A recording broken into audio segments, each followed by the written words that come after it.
إن الحمد لله نحمده ونستعينه ونستغفره ونؤمن به ونتوكل عليه ونعوذ بالله من شرور أنفسنا ومن سيئات أعمالنا من يهده الله فلا مضل له ومن يضلله فلا هادي له ونشهد أن لا إله إلا الله وأشهد أن محمدا عبده ورسوله أرسله بالحق بشيرا ونذيرا وداعيا إلى الله بإذنه وسراجا منيرا أما بعد فإن خير الحديث كتاب الله وخير الهدي هدي محمد صلى الله عليه وسلم وشر الأمور محدثاتها وكل محدثة بدعة وكل بدعة ضلالة وكل ضلالة في النار فأعوذ بالله من الشيطان الرجيم بسم الله الرحمن الرحيم يا أيها الذين آمنوا كتب عليكم الصيام كما كتب على الذين من قبلكم لعلكم تتقون عن أبي هريرة رضي الله تعالى عنه قال قال رسول الله صلى الله عليه وسلم إذا دخل رمضان فتحت أبواب الجنة وغلقت أبواب جهنم وسلسلة الشياطين متفق علیہ. لب کلثوم کو ساتھ دینے والے میرے قطروں کو گہرائی عطا کر، ہے محروم بصیرت دل کی آنکھیں عطا کر، ان کو بینائی عطا کر،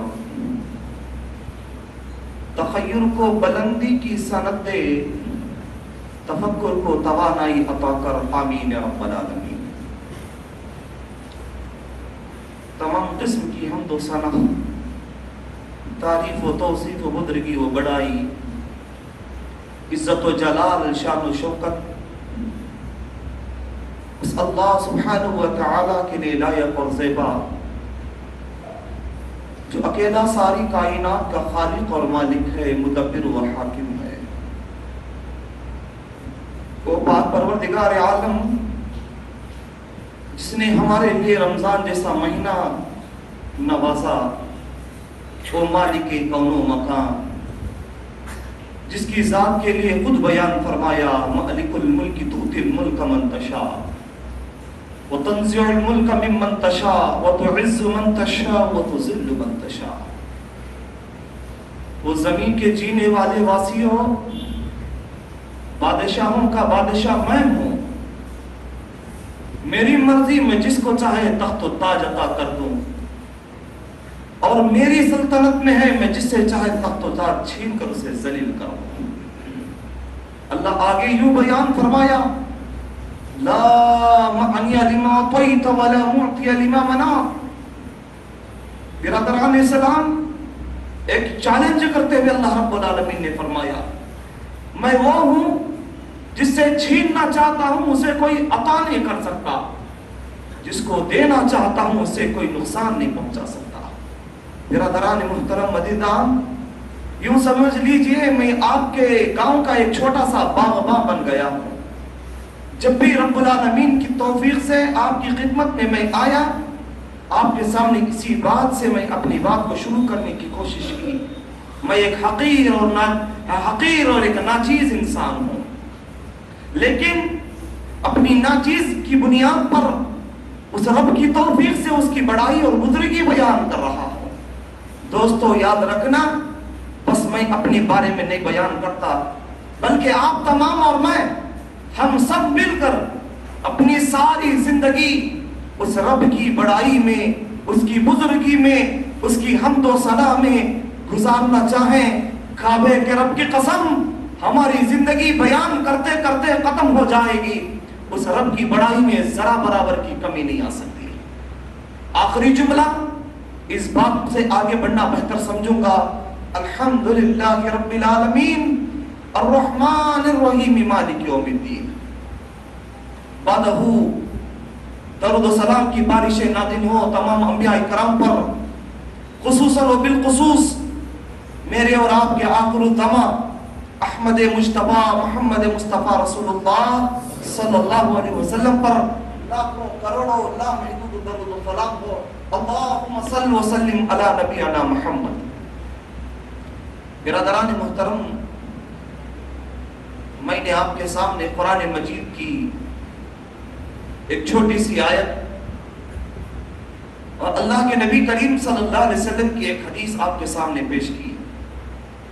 برادران، یہ آیت اور یہ حدیث رمضان المبارک کے فضائل پر کچھ ایسے باتیں پیش کر رہی ہے جس کو میں آج کے جمعہ میں آپ کے سامنے رکھنا بہتر سمجھتا ہوں۔ برادران محترم، یہ بات ضرور یاد رکھنا، اللہ سبحانہ و تعالیٰ کا ہمارے اوپر اتنا بڑا کرم اور اتنا بڑا احسان ہے، وہ پروردگار عالم ہمیں نیکیاں کمانے کے لیے ایک پر ایک ایسی نعمتیں نواز رہا ہے تاکہ اللہ کا بندہ دنیاوی زندگی میں آخرت کے لیے کامیابی حاصل کر لے۔ برادران اسلام، آپ ہر مہینے کو لیجیے، اس مہینے میں کوئی نہ کوئی خوبی اللہ رب العالمین رکھا ہوا ہے تاکہ ہم کوئی بھلا کام کر کے آگے نکل جائیں۔ ہفتے کے دنوں میں سے ایک دن ایسا رکھا ہے جس میں اچھے سے اچھا کام کر لیں اور اللہ رب العالمین ہم سے راضی ہو جائے۔ برادران، کس لیے ہے یہ؟ اللہ رب العالمین کا ہمارے اوپر رحم ہے، اس کا پیار ہے۔ بندہ گناہوں میں ڈوب جاتا ہے، اپنے خطاؤں میں کھو جاتا ہے، اپنی غلاظت کے دلدل میں گرا ہوا ہے، لیکن وقت ایسا آتا ہے مؤذن پکارتا ہے، مؤذن بلا رہا ہے، کیا بلاتا ہے؟ اللہ رب العالمین کی توفیق سے، اللہ رب العالمین کے توفیق سے مؤذن کہتا ہے حی علی الفلاح، آجا اللہ کے بندے، تو گناہ میں ڈوب کر کے نقصان کا ذریعہ بن گیا ہے، تیرے نماز میں تیری کامیابی ہے۔ ہر وقت اللہ رب العالمین اس کے بندوں کے لیے کوئی نہ کوئی وقت ایسے رکھا ہوا ہے تاکہ وہ بھلائی حاصل کر لے۔ جن ایام سے میں اور آپ گزر رہے ہیں، یہ رمضان المبارک کا مہینہ، برادران اسلام، اللہ کے نبی کریم صلی اللہ علیہ وسلم اس مہینے کو سامنے رکھتے ہوئے فرمایا، اذا دخل رمضان، لوگوں جب رمضان کا مہینہ شروع ہو جاتا ہے، رمضان کا مہینہ شروع ہو جاتا ہے، اللہ سبحانہ و تعالی جنت کے دروازوں کو کھول دیتا ہے، وغلقت ابواب جہنم، جہنم کے دروازے بند کر دیے جاتے ہیں، وسلسلۃ الشیاطین، اللہ رب العالمین سرکش شیاطین کو گرفتار کر لیتا ہے تاکہ میرا بندہ نیکیوں میں آگے بڑھتا جائے، وہ نیکی کرتے کرتے تھک جائے اور میرے پاس آ جائے، میں اس کا ٹھکانہ جنت بنا دوں۔ برادران محترم عزیزان گرامی، ذرا آگے چلیں۔ حضرت معاذ رضی اللہ تعالیٰ عنہ، اللہ کے نبی نے حضرت معاذ کو یمن کا گورنر بنایا۔ یہ وہ جلیل القدر صحابی، وہ نوجوانان مسلم، غور کرنا برادران محترم، یہ وہ جلیل القدر صحابی، پیارے نبی جب یمن کے گورنر بنائے گئے، اللہ کے نبی جب ان کو چھوڑنے کے لیے رخصت کرنے کے لیے جاتے، مدینے سے کئی میل دور پیدل تشریف لے کے جاتے، معاذ گھوڑے پر سوار ہوتے، پیارے نبی پیدل جا رہے اور معاذ کو نصیحتیں کرتے۔ یہ وہ جلیل القدر صحابی طاعون کی بیماری میں مبتلا ہو گئے یمن میں، طاعون کی بیماری میں پیارے نبی نے فرمایا، لوگوں جس گاؤں میں طاعون کی وبا پھیل جائے، ان لوگوں کو اجازت نہیں ہے کہ وہ اپنا گاؤں خالی کر کے دوسرے گاؤں میں جا کر کے بسیں۔ برادران، حضرت معاذ بھی طاعون کی بیماری میں مبتلا ہو گئے۔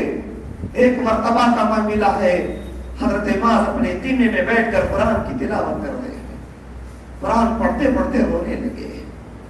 دوستوں نے پوچھا، معاذ موت سے ڈر گیا ہے، موت سے خوف کھاتا ہے، کیا تیری آرزو یہ تھی کہ تیرا انتقال مدینے میں ہو؟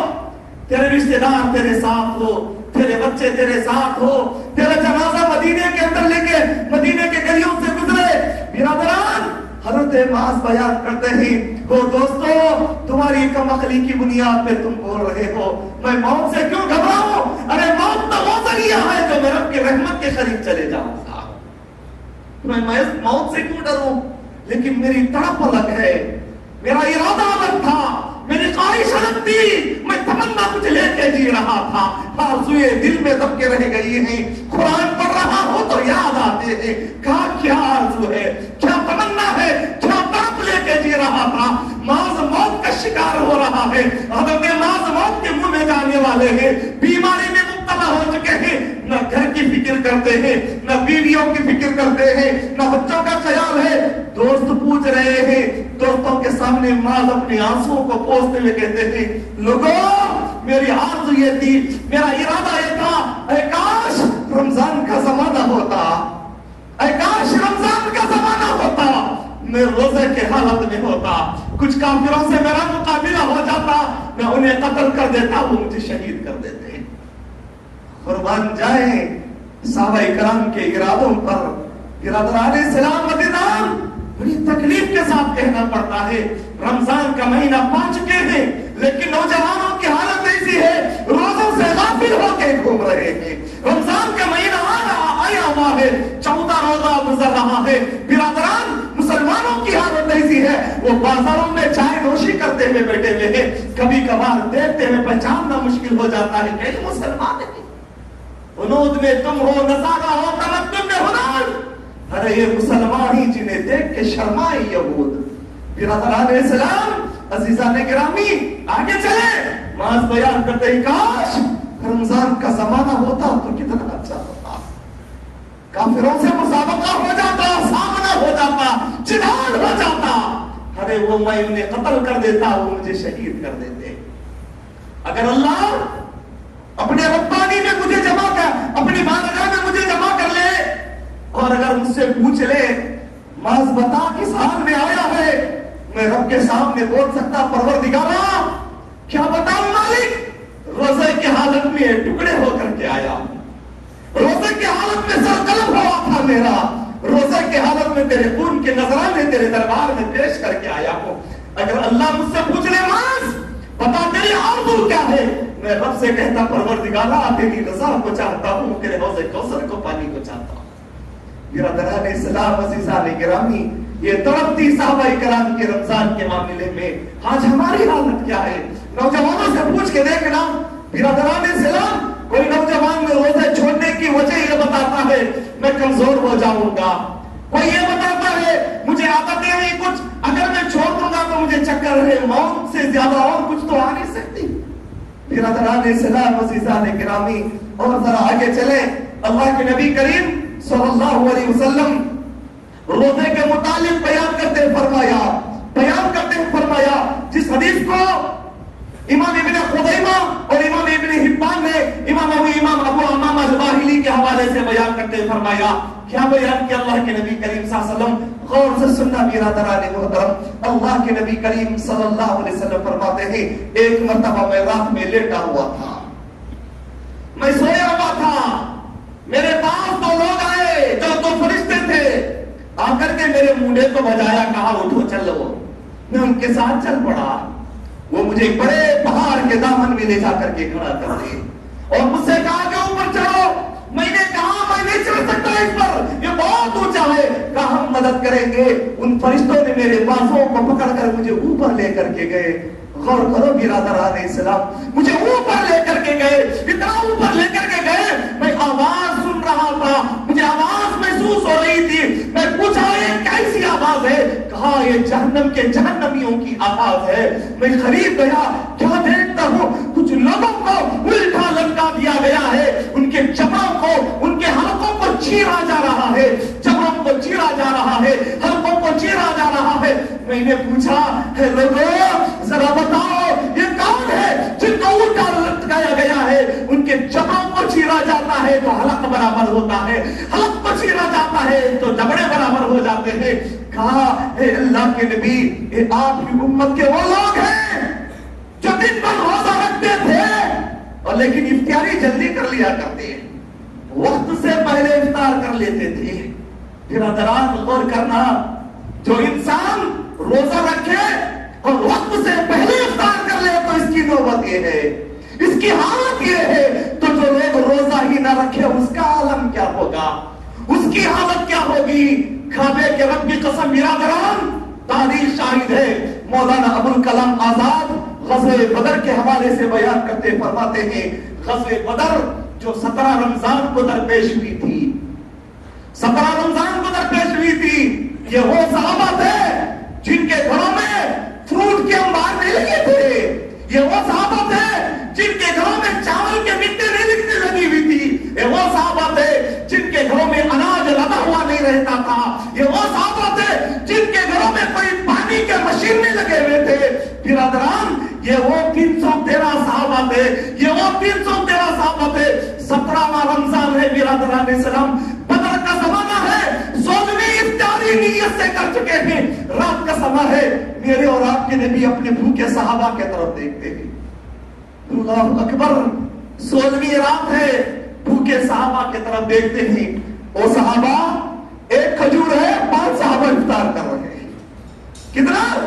ایک کھجور، 5 صحابہ افطار، ایک مشکزے میں تھوڑا پانی ہے، 25 صحابہ اس کو پی رہے ہیں۔